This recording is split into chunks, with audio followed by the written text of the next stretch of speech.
warahmatullahi wabarakatuh. Waalaikumsalam warahmatullahi wabarakatuh. Alhamdulillah, hamdan thayyiban katsiran mubarakan fihi kama yuhibbu rabbuna wa yarda. Walhamdulillahilladzi bi ni'matihi tatimmus shalihati. Walhamdulillahilladzi katamana bil ukhuwah wat ta'awun wa nahana 'anil tafarruqi wat tanazzuh. Asyhadu an la ilaha illallah wahdahu la syarika lah, syahadatan tunjina min adzabillah, wa asyhadu anna Muhammadan 'abduhu wa rasuluhu la nabiyya ba'dah. Amma ba'du, qala Allah ta'ala bil Qur'anil Karim wa huwa asdaqul qailin. Ya ayyuhalladzina amanu taqullaha wa kunu ma'as shadiqin. Wahai orang-orang yang beriman, bertakwalah kepada Allah dan bersamalah dengan orang-orang yang benar. Kita aminkan orang-orang yang benar adalah mereka ahlul khair, pecinta ilmu, perindu surga, ahli ibadah, ahli taat, ahli taubat, ahli syukur, ahli sabar, ahli Quran, ahli silaturahmi, ahli kebaikan. Insya Allah kita semua pun termasuk di dalamnya. Amin ya rabbal alamin. Bersyukur kepada Allah Subhanahu wa taala, bersolawat kepada Nabi, kita amalkan tuntunannya Al-Qur'an dan As-Sunnah agar kita semua bahagia selama dunia dan akhirat. Amin Allahumma amin. Jamaah sekalian, apa kabar pagi hari ini? Alhamdulillah. Sehat jasmani, sehat rohani, sehat ekonomi, sehat situasi dan kondisi. Pagi ini bisa ngaji bersama saya Anwar Zufri. Semoga Allah memberkahi. Bila taufik wal hidayah.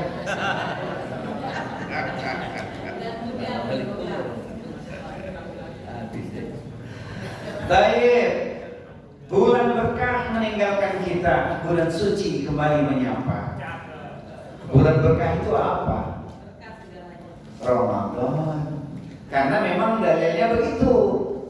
Qad ja'akum Ramadan syahrul mubarak. Telah datang pada kalian bulan Ramadan, bulan yang penuh berkah. Khusus untuk Ramadan itu gelarnya bulan berkah, bulan suci. Menurut hadis bukan bulan Ramadan. Bulan Ramadan bulan berkah, tetapi kesucian Ramadan memang tidak ada duanya. Nah, bulan suci sekarang kita ini persis hari ini kita berada di tanggal 15 Dzulhijjah. Idealnya kita puasa ayam lebih. Tapi hari ini ada kajian subuh. Jam 8 saya tahu siapa nikah di Jakarta. Apalah gaya. Kan tak mungkin saya bilang, kue tikus di atas meja boleh bungkus untuk saya. Kan tak mungkin begitu pula ya. Jadi yang hari ini puasa alhamdulillah. Tapi jangan risau, puasa yang lebih itu tidak mengikat harus 13, 14, 15, tidak harus. Kalau memang mampunya besok, tak bisa juga hari Ahad. Hari Ahad kondangan lagi. Jadi Senin, Selasa, Rabu masih muskilah. Baik jemaah sekalian, pecinta yang berindu surga. Sebuah pertanyaan penting untuk kita renungkan, apakah kita termasuk yang siap ditinggalkan Ramadan atau sebaliknya kita sebenarnya dalam keadaan belum siap? Jawabannya kalau siap berarti amal Ramadan tinggal kita lanjutkan. Coba kita ingat sejenak saat Ramadan lalu, masjid penuh, tilawah lancar, tahajud terasa ringan, sedekah terasa mudah bahkan semangat. Tapi hari ini apakah suasana itu masih kita rasakan? Atau perlahan mulai berkurang kemudian hilang?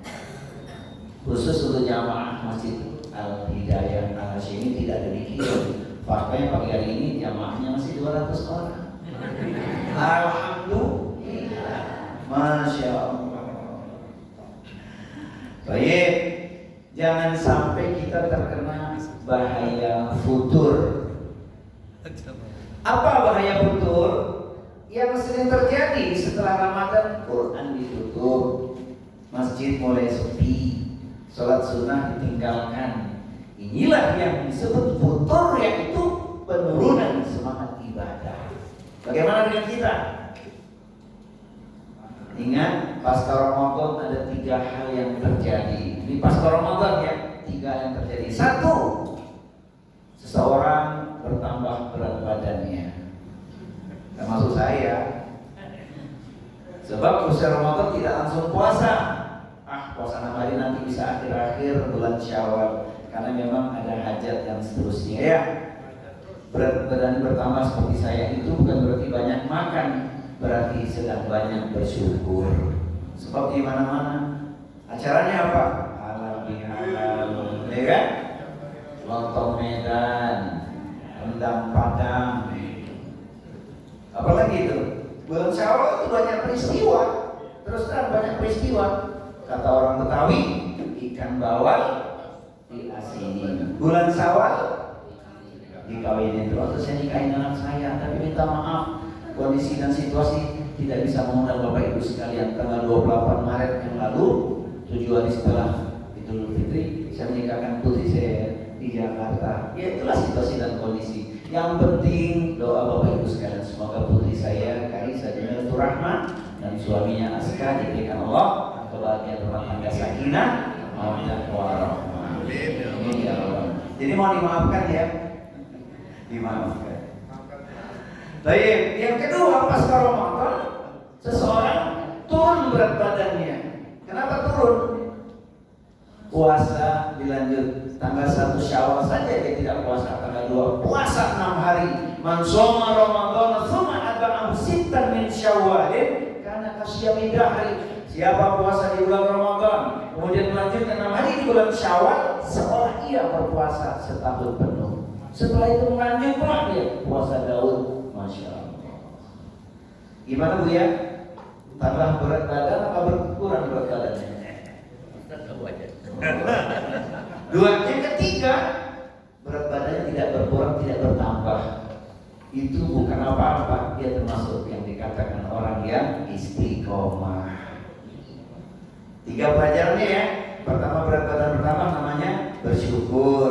Turun berat badan namanya bersabar. Stabil itu namanya istiqomah. Termasuk yang mana kita? Pilih mana? Bersyukur, bersabar atau istiqomah? Pilih bersyukur, bersabar dan istiqomah. Karena itu jalan kita meraih takwa. Alhamdulillah. Baik, teman sekalian, jangan sampai kita terkena bahaya futur, yaitu penurunan semangat ibadah. Ibadah mesti kita jaga sampai akhir hayat. Hati-hati, karena ini tanda alarm iman. Analoginya sederhana. Ramadan itu seperti charger. Kalau setelah dicas tidak kita gunakan untuk kebaikan, maka baterai iman akan cepat habis. Nah, itu yang dimaksud. Baik teman sekalian, bulan berkah Ramadan sudah meninggalkan kita. Sekarang kita masuk bulan suci atau bulan suci menyapa kita. Bulan suci itu menurut Al-Quran dan hadis Rasulullah Sallallahu Alaihi Wasallam. A'udzu billahi samii'il 'aliim minasy syaithaanir rajiim. Inna iddatash syuhuri 'indallahi 12 syahran fi kitabillahi yauma khalaqas samawati wal arda min arba'atin hurum dzalika dinul qayyim fala tadrimu fihinna anfusakum. Pak Haji, tolong dibaca lengkap Pak Haji terjemahannya. Surat 9 ayat 36. Surat At-Taubah surat 9 ayat 36. Saya tidak tulis lengkap di sini terjemahannya. 9 ayat 36. Sesungguhnya jumlah bulan menurut Allah ialah 12 bulan. Sebagaimana dalam ketetapan Allah pada waktu itu Dia menciptakan langit dan bumi. Di antaranya ada 4 bulan haram. Ya itulah ketetapan agama yang lurus maka janganlah kamu menzalimi dirimu dalam bulan yang keempat itu. Dan perangilah kaum musyrikin semuanya, sebagaimana mereka pun memerangi kamu semuanya. Dan ketahuilah bahwa Allah beserta orang-orang yang takwa. Baik, jadi ada 4 bulan haram. Nah, di hadis Nabi disebutkan nama bulan-bulannya. Sesungguhnya zaman berputar sebagaimana ketika Allah menciptakan langit dan bumi. 1 tahun ada 12 bulan, di antaranya ada 4 bulan haram disebut sebagai bulan suci. Ketika kita sedang di haram Mekah, Madinah, kita mengatakan nahnu bi haramain. Haramain artinya 2 tanah suci. Jadi kita sedang di bulan haram nih, bulan suci. 3 bulan berurutan, Zulqa'dah, Zulhijjah dan Muharram. Kemudian bulan Rajab, suku Mudhar antara Jumadil Tsani dan Sya'ban. Hadisnya Bukhari dan Muslim. Jadi jamaah sekalian, ini disebut bulan suci, bulan haram. Cuma berlaku hanya untuk Zulqa'dah, Zulhijjah, Muharram dan bulan Rajab. 3 bulannya berurutan. Maka kalau ungkapan bulan suci Ramadan itu lebih pada kearifan lokal. Salah nggak? Nggak salah. Tapi Ramadan gelarnya Syahrul Mubarak, bulan Ramadan, bulan penuh berkah. Itu hadisnya Bukhari Muslim juga. Jadi kita sedang di bulan suci ini. Oleh karenanya kita dapat peluang untuk melanjutkan nilai-nilai di bulan Ramadan. Kita lanjutkan di bulan suci ini. Zulqa'dah, Zulhijjah, Muharram, 3 bulan berurutan. 6 bulan kemudian kita akan bertemu insyaallah bulan Rajab. Setelah Rajab, Sya'ban. Usai Sya'ban, Ramadan. Pada Ramadan, Syawal. Lebaran lagi ya, Masya Allah. Cepat sekali ya waktu berlalu. Nama sekalian, yang dimaksud 4 bulan sudah jelas. Kemudian disebut bulan haram karena bulan ini dimuliakan masyarakat Arab sejak zaman jahiliyah dulu sampai zaman datangnya Islam. Pada bulan-bulan haram tidak boleh ada peperangan kecuali kalau diserang.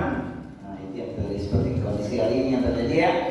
Karena saudara kita Iran diserang, maka mereka juga melakukan serangan balik. Tentu bukan bermaksud apa-apa dalam rangka menegakkan martabat bangsanya. Juga insya Allah ada nilai perjuangan diniahnya atau agama. Insya Allah. Baik jemaah sekalian, jadi meskipun Ramadan telah pergi, Allah tidak meninggalkan kita. Sekarang kita masuk di bulan-bulan mulia. Bukan berarti bulan yang menakutkan bulan haram itu, tapi bulan yang dimuliakan Allah.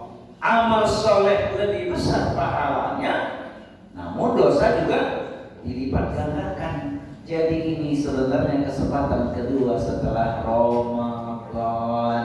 Nah, itu dia. Ini kesempatan kedua yang setelah Ramadan, dan ada ibadah khusus, amalan khusus di bulan haram ini. Nah, kita akan kaji sebagai persiapan supaya kita tidak termasuk orang-orang yang rugi. Baik mas kalian, apa amalan yang mesti kita lakukan di bulan haram, bulan suci ini? Pertama adalah menjauhi dosa. Ini yang paling utama di bulan haram, yaitu dosa akan lebih berat, maksiat lebih berbahaya. Jadi amalan fokus kita bukan menambah tapi mengurangi dosa. Contoh praktisnya apa? Hendaknya kita menjaga panca indera. Panca indera mesti kita jaga nih, pandangan, ya kan? Panca indera kita lah, pandangan, organ tubuh kita, langkah kaki kita, gitu. Termasuk juga yang tidak kalah luar biasanya itu hati-hati untuk kita tetap menjaga media sosial. Jangan sampai kita jadi korban media sosial. Yang nggak benar jangan di-share. Nah ini penting ini. Sebabnya kalau kita asal share, tidak kita pahami dulu kedudukannya, maka itu menjadi pemicu. Termasuk dikhawatirkan dosa yang diremehkan. Yaitu apa? Berkata tapi tidak ada landasannya. Itu kan sering diremehkan. Jatuhnya apa nanti? Menggibah, memfitnah, namimah, adu domba dan sejenisnya. Hati-hati. Ini sering dilupakan pada banyak fitnah, yaitu banyak ujiannya. Saya ingin menyimpulkan di bulan haram ini, maka yang paling penting adalah STMJ. Apa STMJ, Pak? Terus maksiat jalan. Itu dulu itu masih jahiliyah gitu. STMJ sekarang dimaksud apa? Sunnah tunaikan, maksiat jauhkan. Do you understand? Gitu. STMJ apa? Sunnah tunaikan, maksiat jauhkan. Gitu. Bukan sholat terus maksiat, jangan, bukan.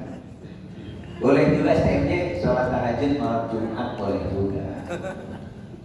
Baik, ini yang pertama, hindari perbuatan maksiat, tinggalin dosa karena ancamannya berat. Yang kedua, tetaplah memperbanyak tilawah Al-Quran. Walau tidak seperti Ramadan, tetap jaga minimal. Ini minimal nih, minimal 1 hari per hari, minimal 1 halaman. Ustaz kami bukan 1 halaman, tetap one day one juice. Keren, masya Allah. Bisa Bapak Ibu one day one juice? Allah ya. Saya menyampaikan realistis ya. Kalau nggak bisa, yang penting target paling buruk. Nih, mohon maaf nih. Kalau ngejar target harus maksimal ya. Minimal nih, minimal 1 halaman. Berikut 1 halaman berikut tambahannya.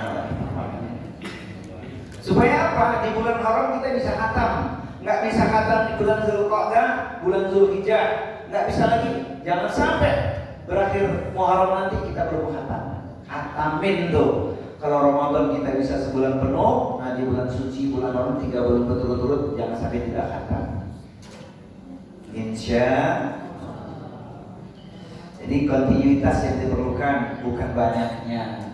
Kalau ngomongin Quran, sebenarnya ada surat cinta Allah yang buat kita semangat baca Quran. Yaitu surat 38. Tafadhal Pak Haji. Surat 38 ayat 29.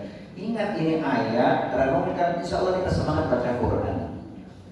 A'udzu billahi samiil 'aliim minasy syaithanir rajim. Kitabun anzalnahu ilaika mubarakun liyadabbaru ayatihi wa liyatadzakkara ulul albab. Quran surat Shad surat 38 ayat di nomor 29. Kitab Al-Quran yang telah kami turunkan kepadamu penuh berkah agar mereka menghayati ayat-ayatnya dan agar orang-orang yang berakal sehat mendapatkan pelajaran. Masya Allah. Jadi Quran itu berkah. Pecinta Quran akan diberkahi Allah. Luar biasa. Saya yakin kita semua adalah ahlul Quran, pecinta Quran. Amin ya Rabbal. Jangan biarkan hari berlalu tanpa membaca Al-Quran. Tidak usah banyak-banyak. 1 halaman berikut tambahannya.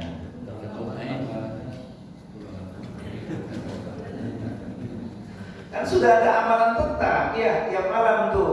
Quran surat As-Sajdah surat 32 30 ayat. Kemudian Quran surat Al-Mulk surat 67 30 ayat juga. Jangan sampai lewat. Pastikan tiap malam kita baca. Boleh pada maghrib, boleh pada isya atau sebelum kita membalikkan tubuh kita supaya kita diberkahi Allah. Tambahannya masih silakan. Itu ya, itu yang yaumiyah yang tetap itu. Yang istimrar, yang berkelanjutan tentu dimulai dari Al-Baqarah, Ali Imran dan seterusnya. Baik, ini yang kedua. Yang ketiga, zikir dan istighfar. Zikir istighfar itu kombinasi yang luar biasa. Amalan ringan tapi besar dampaknya.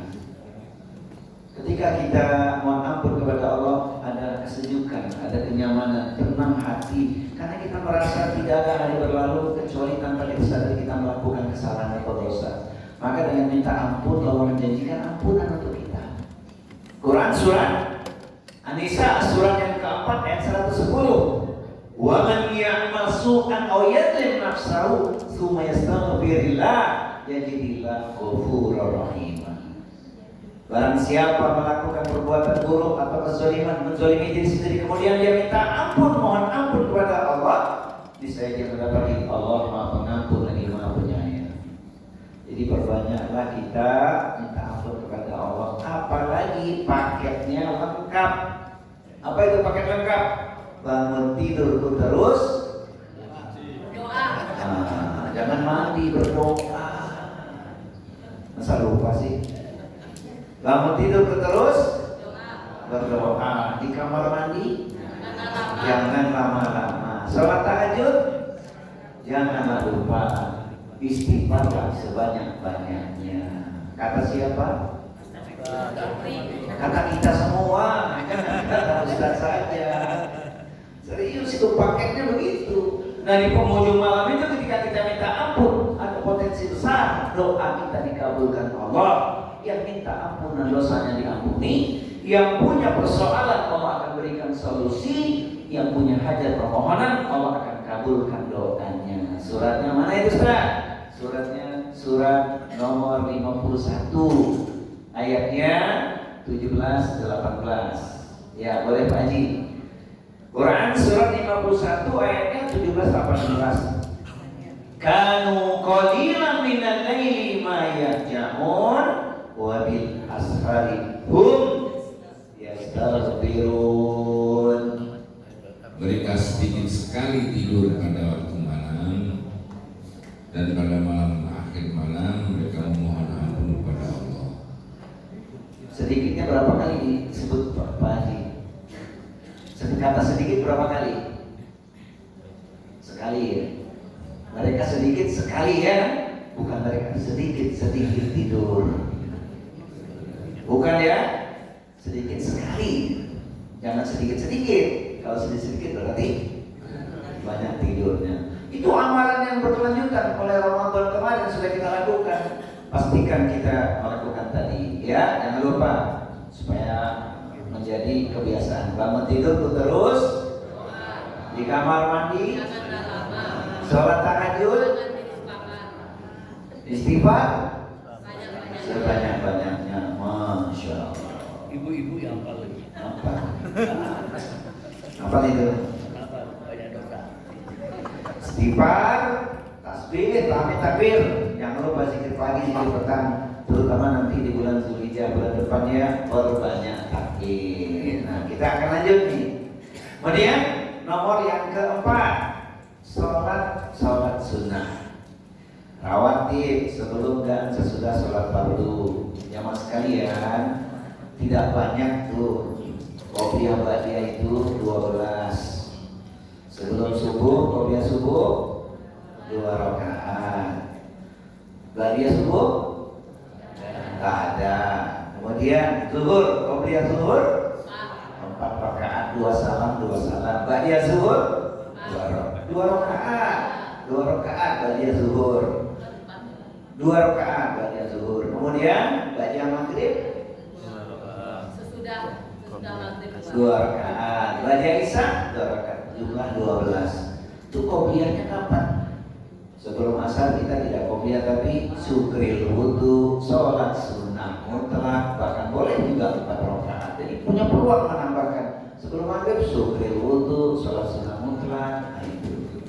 Sebelum isya qobliyahnya kita ganti dengan syukril wudu, kemudian sholat sunnah mutlak. Kalau masuk ke masjid, tahiyatul masjid tadi peluang. Maka idealnya kita bisa menyelesaikan satu hari itu 50 rakaat. Bisa 50 rakaat, 17 rakaat sholat fardu, 33-nya sholat sunnah. Belum termasuk tahajud sama itu bisa dapat 50 itu. duha, tahajudnya 8, witir 3, duha. Saya lihat di sini wajah-wajah duha 4 rakaat. Alhamdulillah. Jadi jangan 2 rakaat udah ketinggalan kereta.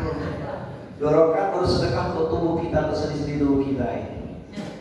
Jadi tidak harus banyak, mulai dari yang paling ringan tapi rutin. Ada rahasia yang harus kita sebar luaskan. Apa itu? Hadis Bukhari. Ini hadis qudsi, masya Allah. Rasulullah mengatakan, "Wa ma yazalu 'abdi yataqarrabu ilayya bin nawafil hatta uhibbahu." Dan hambaku yang terus-menerus menegakkan sholat sunnahnya, maka aku semakin mencintainya. Jadi cinta Allah akan dapat lebih kita raih ketika kita menjaga sholat sunnah kita. Tidak cukup sholat fardu saja. Ini penting ini. Apalagi kita menyadari dulu ibadah fardiyah juga banyak yang terlalaikan. Maka sholat sunnah kita maksimalkan. Ya, perbanyak sholat sunnah agar kita meraih cinta Allah lebih banyak lagi. Kalau Allah sudah mencintai kita, maka peluang doa-doa kita dikabulkan Allah memberikan naungan, perlindungan, kemudahan dan pertolongan kepada kita. Baik, nomor yang kelima. Yang kelima yaitu puasa sunnah. Ya, ayam bid, Senin Kamis. Nah, khusus di bulan Zulhijjah dan bulan Muharram ini sangat dianjurkan. Sekedar kita ingat ya, bulan Zulhijjah memang masih bulan depan. Tadi kita mulai sejak sekarang kan, minimal Senin Kamis. Ya, yang penting kalau bisa, alhamdulillah. Pendek kata minimal dalam sebulan ini kita puasa minimal 3 hari. Khusus untuk Zulhijjah, jangan lupa selain Senin Kamis yang bisa kita lakukan di bulan Zulhijjah ada kekhususan, yaitu puasa tanggal 8 Zulhijjah disebut puasa Tarwiyah. 9 Zulhijjah puasa Arafah. Kita berharap Idul Adha kita tahun ini semarak dan sama. Amin ya. Insyaallah ya. Kalau kemarin Idul Fitri, ya itulah faktanya. Ada yang Idul Fitrinya hari Kamis, ada yang hari Jumat, ada yang Sabtu. Nggak usah risau. Sepanjang kita pahami ilmunya ya, fikih itu luas. Tapi kalau Idul Adha kita berharap nggak ada perbedaan, karena fokusnya satu, wukuf Arafah. Ketika sudah kita wukuf kan kita puasa Arafah, otomatis tanggal 10 Zulhijjah kita Idul Adha, insya Allah. Jadi jamaah sekalian, puasa sunnah sangat dianjurkan. Nanti di bulan Muharram insya Allah kita ketemu, itu ada kekhususan itu. Di bulan Muharram puasa sunnahnya lebih banyak. Boleh sejak tanggal 1 Muharram sampai tanggal 10 Muharram. Oh, ini luar biasa, ini keren sekali. Jadi di bulan Muharram itu fokus amalannya adalah puasa. Ada di bulan Zulhijjah ini nanti kita akan ringkaskan, tapi kita perlu sampaikan supaya kita bersiap-siap ya. Nah, puasa itu sebenarnya penguat iman, amalan penguat iman. Baik jemaah sekalian, kita lanjut ya, langsung yang keenam. Yang keenam amalannya adalah sedekah dan kurban. Sedekah itu harus, karena memang orang takwa itu melakukan amalan yang satu ini. Pak Haji boleh dibuka surat 3 ya, ayatnya 134. Alladzina yunfikuna bis-sarra'i wad-dharra'i wa kadhimina al-ghaidha wa 'afina 'anil nasi wallahu yuhibbul muhsinin. Ramadan kita sudah puasa, insyaallah kita dapat gelar takwa, maka amalannya adalah yaitu Quran surat yang ke-3 Ali Imran 134, yaitu orang-orang yang berinfak baik di waktu lapang maupun sempit, dan orang-orang yang menahan amarahnya dan memaafkan kesalahan orang lain, dan Allah mencintai orang-orang yang berbuat kebaikan. Jadi kalau soal sedekah memang sudah amanat tiap hari ya. Dalam keadaan lapangan perut sempit, alhamdulillah. Khusus tentang korban ini perlu kami mengingatkan, khususnya diri sendiri dan Bapak Ibu sekalian pecinta ilmu di surga. Bagaimana Bapak Ibu sekalian bulan Zulhijjah siap berkorban? Korban apa? Korban beneran lah ya. Iya, insya Allah. Karena ini perlu saya sampaikan sejak sekarang. Bayangin nih, dulu pernah ada seorang laki-laki di zaman Nabi SAW menyembelih kambing untuk dirinya dan keluarga. Kemudian mereka pun makan dan memberi makan orang lain. Kemudian orang-orang berlomba-lomba untuk melakukannya hingga menjadi seperti yang kau lihat. Begitu mudahnya kita berkorban.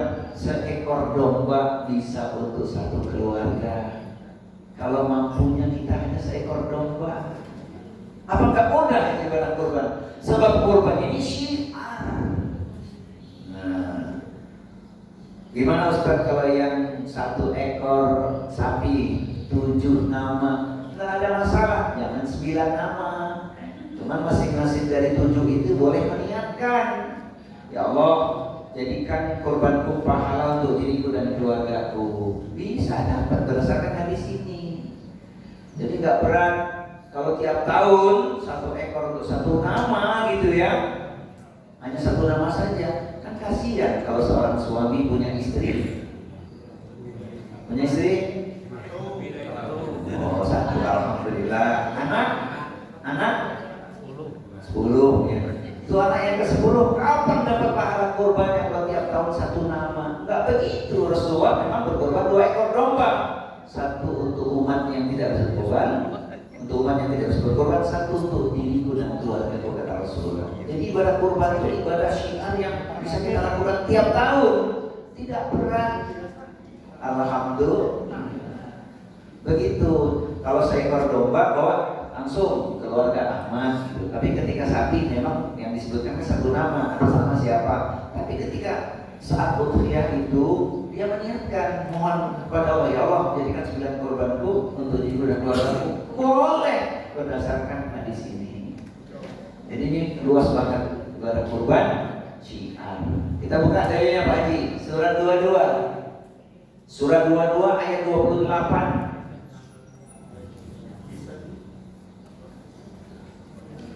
Insyaallah semua siap berkorban nih. Kan saya pernah menyampaikan pada ibu-ibu, dan itu cara paling mudah tiap tahun bisa berkorban. Cukup setiap hari disisihkan 10.000 rupiah dari uang belanja yang diberikan suami kepada ibu-ibu, masukin ke celengan korban itu. Tulisnya loh, celengan korban, kotak korban. Iya enggak? Tiap hari 10.000, sebulan dapat 300, 1 tahun 3.600.000. Dapat tuh korban. Kasih kabar gembira pada suaminya, Bang, tahun ini kita bisa korban. Dari mana uangnya? Ini uang yang aku sisihkan dari uang bulan yang kau berikan. 1 hari 10.000. Sudah diamalin belum, Bu? Sudah Ustaz, tapi akhir bulan diambil lagi. Nggak jadi korban kalau begitu. Ayo, surah 22 ayat 28. Agar mereka menyaksikan berbagai manfaat untuk mereka, dan agar mereka menyebut nama Allah pada beberapa hari yang telah ditentukan atas rizki yang Dia berikan kepada mereka berupa hewan ternak. Maka makanlah sebagian darinya dan sebagian lagi berikanlah untuk dimakan orang-orang yang sengsara dan fakir. Iya, jadi itu luas banget tuh. Masya Allah, silahkan. Tentang kajian kurban tentu nanti disampaikan dengan narasumber yang lain ya. Sekedar mengingatkan saja karena termasuk bulan haram, bulan Zulhijjah itu kan keutamanya banyak. Termasuk juga di bulan ini, bulan Zulhijjah ini sudah bersiap saudara kita menunaikan ibadah haji. Yang kloter pertama sudah berangkat ini, alhamdulillah. Jamaah kita juga sebenarnya menunaikan ibadah haji. Yang belum sedang menunggu antrian, semoga Allah percepat, amin, bisa ibadah haji ataupun umroh, amin ya rabbal alamin. Ada di antara jamaah kita yang berangkat haji di sini? Ada nggak yang akan berangkat haji ini, saudara kita? Ada kemarin ya, kita di acara Walimatus Safar gitu. Sekali lagi semoga Allah berikan kemudahan bisa menunaikan ibadah haji dan umroh. Amin ya rabbal alamin. Pergi haji ke tanah suci untuk meraih ridho ilahi. Selamat tinggal wahai negeri, ku tinggalkan sana famili. Sabarlah kalian menanti, insya Allah selamat hingga kembali. Alhamdulillah. Tapi kalau yang berangkat haji, seorang istri, suami ditinggal itu kadang-kadang agak berat ya. Dan itu terjadi itu berat. Tapi saya kasih pesan tuh bagi para istri yang dapat antriannya beda dengan suami. Ada jamaah kami memberangkatnya tidak dengan suami. Saya bilang, Bu, titip pesan sama suami dan anak-anak. Apa pesannya? Pergi haji ke tanah suci untuk meraih ridho ilahi. Selamat tinggal wahai negeri, ku tinggalkan anak dan suami. Sabarlah bang, engkau menanti, jangan sampai kau Tinggal lagi. Bukan itu yang saya maksud.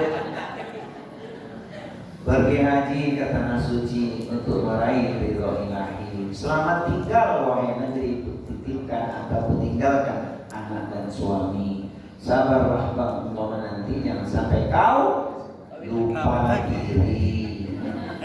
Lupa diri begitu.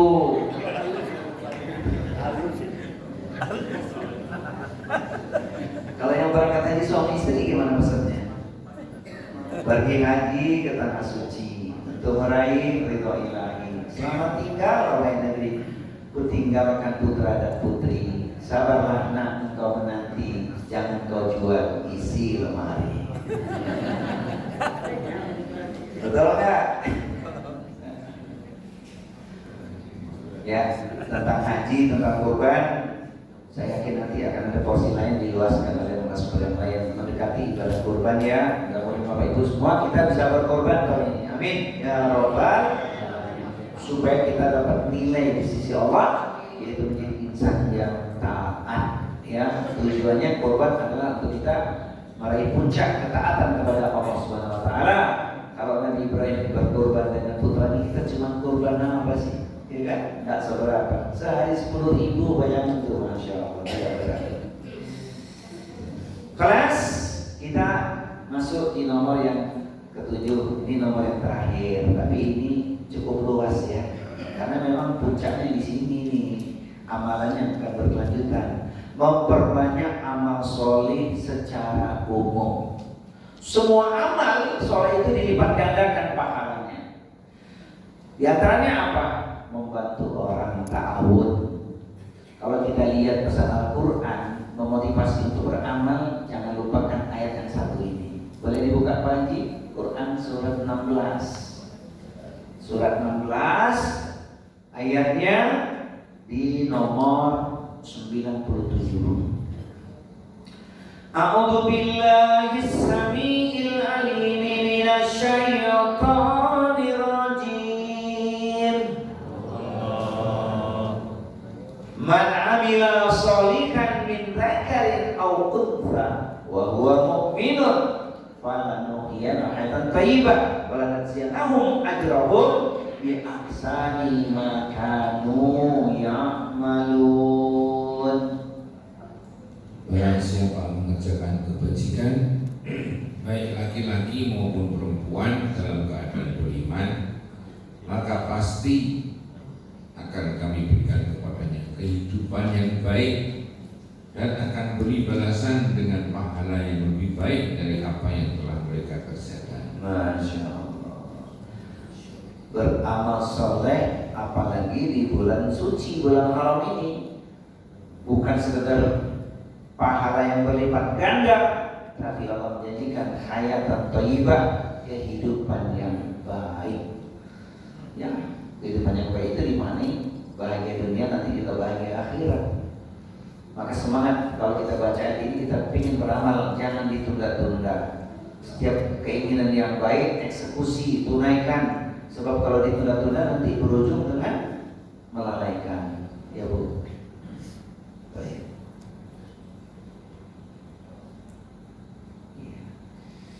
Jadi Bapak Ibu sekalian, kalau mulai ada penurunan semangat ibadah, baca itu ayat tuh. Allah kasih kehidupan yang baik itu sebagai penguat pendorong kita beramal itu.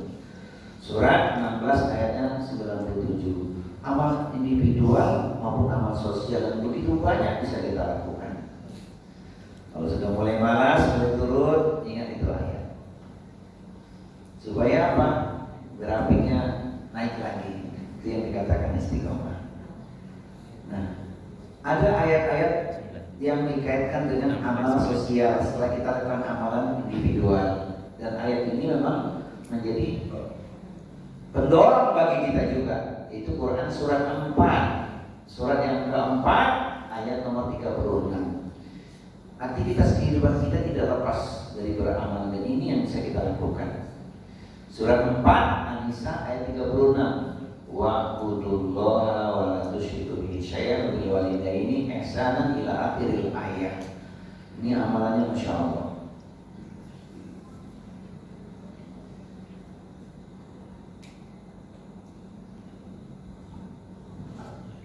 Dan sembahlah Allah dan janganlah kamu mempersekutukannya dengan sesuatu apapun, dan berbuat baiklah kepada kedua orang tua, karib, kerabat, anak-anak yatim, orang-orang miskin, tetangga dekat dan tetangga jauh, teman sejawat, ibnu sabil, dan hamba sahayanya yang kamu miliki. Sesungguhnya Allah tidak menyukai orang yang sombong dan memanggukan diri. Masya Allah. Itu dia. Allah kita ibadahi, kita tauhidkan Allah. Setelah itu bakti pada orang tua. Bakti pada orang tua ini penjelasannya juga cukup luas. Jangan lupa kita harus tetap menjaga kesolehan kita sebagai anak-anak yang berbakti pada orang tua kita. Untuk orang tua kita telah tiada, dengan kesolehan kita, doa-doa kita, maka insya Allah orang tua kita akan mendapatkan ampunan di alam kubur. Itu yang penting itu. Ya. Jadi bagi yang sudah tidak punya orang tua ya, di sini saya lihat sebagian sudah yatim piatu juga. Iya. Iya kan? Jadi kalau nggak jadi anak soleh, doa kita nggak terangkat nanti. Serius. Yang kita lakukan pada orang tua kita, itu insya Allah dilakukan oleh anak-anak kita. Itu kan pembelajaran bagi anak-anak kita. Maka ingat, orang tua kita punya karib kerabat, sambung silaturahmi, sambung silaturahmi. Teman-teman orang tua kita yang masih ada nih, sambung silaturahmi, apalagi masih ada hubungan kekerabatan. Itu akan mengalirkan pahala untuk orang tua kita yang telah tiada, juga untuk kita sebagai pelakunya. Jadi silaturahmi ini luar biasa, pahalanya besar, Masya Allah. Itu urusan silaturahmi. Belum lagi kalau terkait dengan hak yang tertunda, barangkali orang tua kita punya urusan yang belum selesai, maka kita selesaikan urusan orang tua kita. Silaturahmi, alhamdulillah banyak manfaatnya ya. Termasuk hari ini kita kajian juga silaturahmi. Ya. Silaturahmi itu yang paling utama adalah bukan sekedar membalas hubungan yang baik, tapi menyambung walaupun sudah putus. Ini yang paling mahal. Jadi silaturahmi yang paling tinggi itu nilainya adalah yang menyambungnya meskipun diputus. Laisa lawasilu bil mukafi walakin alwasilu alladzi quti'at rahimuhu wa salaha.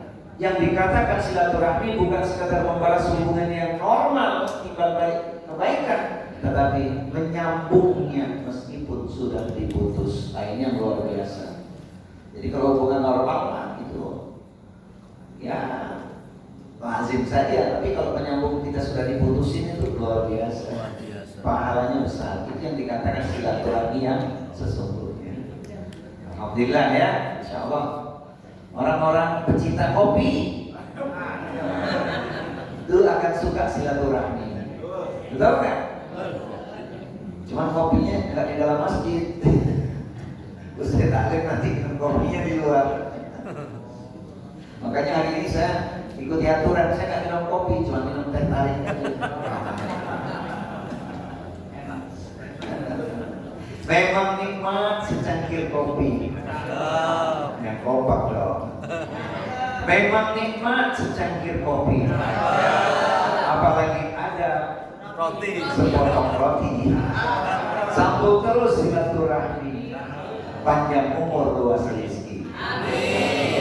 Buat apa menanam padi kalau tanahnya kering dan gersang? Buat apa sering membenci? Tumbuhkan cinta dan kasih sayang. Jadi pecinta kopi suka silaturahmi insya Allah ya. Nah, itu manfaat. Pertanyaannya termasuk kita ahli silaturahmi atau tidak? Insya Allah ya. Baik jamaah sekalian. Terus teman-teman ilmi untuk ilmu ini jangan anggap sepi. Masya Allah ini luar biasa ya. Jihad kita, persiapan kita. Man salaka tariqan yaltamisu fihi ilman sa'allahu bihi tariqan ilal jannah. Siapa orang yang menempuh jalan untuk mendapatkan ilmu syar'i, maka Allah akan mudahkan jalannya untuk mendapatkan surga. Oleh karena itu luruskan niat, karena Allah kita bertemu, karena ukhuwah jangan berpisah. Semangat hadir di majelis ilmu, semoga Allah turunkan berkah. Amin. Karena Allah kita berjumpa, karena bersaudara takkan berpisah. Mari kita terus berdoa, semoga Allah menjadikan kita ahlul jannah. Amin ya rabbal alamin. Jadi jamaah sekalian, amal soleh individu maupun amal soleh sosial bisa kita lakukan. Hari ini mohon maaf saya tidak panjang, ada waktu untuk kita melihat persoalan jam 10 menit, setengah 7 izin pamit ya, karena jam 8 saya ada tausiah pernikahan di Jakarta ya. Supaya nggak lupa poinnya saya bacakan dulu ya. Nih poinnya tadi ya. Amalan umum di bulan haram yang pertama adalah menjauhi dosa. Ini yang paling utama. Bagaimana resepnya? Resepnya masih ingat? STMJ. Apa STMJ? Sunnah tunaikan, maksiat jauhkan. Yang kedua, memperbanyak tilawah Al-Quran. Sebab Al-Quran surat cinta Allah. Resepnya mana? Quran surat Shad, surat yang ke-38 ayat nomor 29. Al-Quran penuh berkah bagi pembacanya yang mentadabburinya. Kemudian yang ketiga, zikir dan istighfar. Kombinasi zikir dan istighfar itu akan menjadikan kita hamba Allah yang diampuni Allah. Ada potensi besar dosa kita diampuni, bahkan doa kita dikabulkan. Resepnya mana? Quran surat 51 Az-Zariyat ayat 17-18 dan Quran surat An-Nisa surat yang keempat ayat di nomor 110. Kemudian yang keempat, salat sunnah kita. Jadikan salat sunnah itu bekal kita untuk mendapatkan keutamaan cinta Allah yang akan diberikan pada kita lebih banyak. Rawatib, qobliyah ba'diyah, tahajud, duha, tidak harus banyak, tapi yang paling penting adalah istiqomah. Pendorongnya apa? Hadis Bukhari, hadis qudsi. Wa ma yasalu abdiya taqarrabu ilayya bin nawafil hatta uhibbahu. Dan hambaku yang terus-menerus mendekatkan dirinya kepadaku dengan salat-salat sunnahnya, maka aku semakin mencintainya. Yang kelima, puasa sunnah. Jangan sampai lewat, paling tidak dalam sebulan 3 hari. Apalagi kita sedang di bulan Haram, Senin, Kamis, Jumat, dan momen-momen yang lain. Bahkan ada saudara kita sudah mulai dia latihan puasa Daud. Keren. Nanti di bulan Zulhijjah ada keutamaan puasanya, yaitu khusus bulan Zulhijjah. Jangan lupa selain Senin, Kamis, kita ingat tanggal 8 Zulhijjah puasa Tarwiyah, tanggal 9 Zulhijjah puasa Arafah, dan khusus di bulan Zulhijjah 13 kita tidak puasa. 10, 11, 12, 13 itu disebut ayam mutasyrik. Nanti di bulan Muharram luar biasa ketika kita bisa puasa 10 hari sejak tanggal 1 Muharram sampai tanggal 10 Muharram. Kemudian yang keenam, sedekah yaumiyah, tiap hari kita bersedekah dan persiapkan ibadah kurban. Insyaallah kita semua bisa berkorban. Dan yang terakhir, memperbanyak amal soleh secara umum. Semua amalan itu akan dilipat gandakan. Tapi ingat, dosa yang dilakukan menuai ancaman yang berat, maka tinggalkan perbuatan maksiat. Amalannya luas, individual dan sosial. Nah jamaah sekalian, kesimpulan dan muhasabah untuk kita semua. Bulan haram bukan sekedar waktu, Tapi kesempatan kedua setelah Ramadan berlalu. Mungkin amalan kita tak sempurna di bulan Ramadan. Allah masih beri peluang kepada kita, dipertemukan kita di bulan haram, bulan suci. Tapi kalau kita sia-siakan juga bulan ini, maka kita sungguh merugi. Kata Bang Haji, sungguh Allahu a'lam bishawab. Inilah kajian kita. Sedikit waktu, barangkali ada yang ingin ditanyakan sebelum kita tutup doa. Mudah-mudahan bermanfaat. Allahu a'lam bishawab.